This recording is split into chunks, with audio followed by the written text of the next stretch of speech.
15 or 16, depending on how we count Governor Jim Gilmore, the former governor of Virginia. Scott Walker gets in today. We've known for a long time he's been running.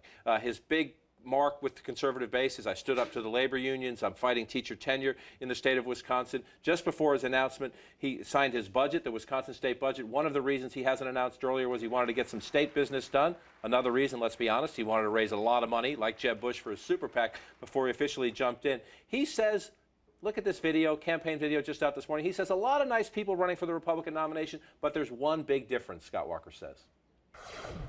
In the Republican field, there are some who are good fighters. They haven't won those battles. There are others who've won elections but haven't consistently taken on the big fights. You showed you can do both. Now I'm running for president to fight and win for the American people. Essentially, he's going after some of the bigger names. They've won elections, but they haven't taken on the big fights. I assume that means people like Jeb Bush.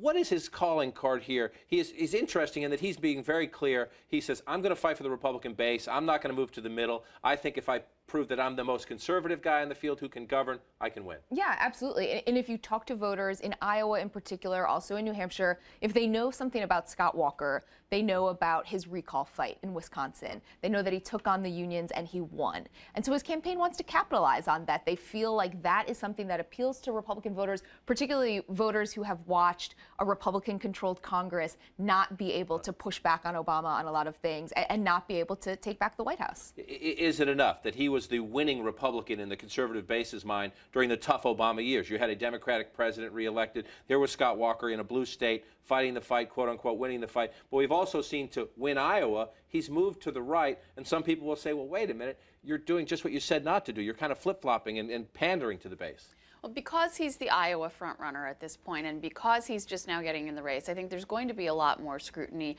on some of Scott Walker's shifting positions and also on his foreign policy expertise. We've been hearing from his team that this is something he's really been sort of cramming on, taking sort of a crash course to become more prepared on foreign policy. A lot of people comparing him to Sarah Palin, saying he has the potential to sort of catch fire with a lot of conservatives, but then really destroy himself if he doesn't show that he has that expertise. So this is going to be a real test for Scott Walker. We've seen him not be very available to the media in the last several months. That's going to have to change, and that's going to be a real test for him.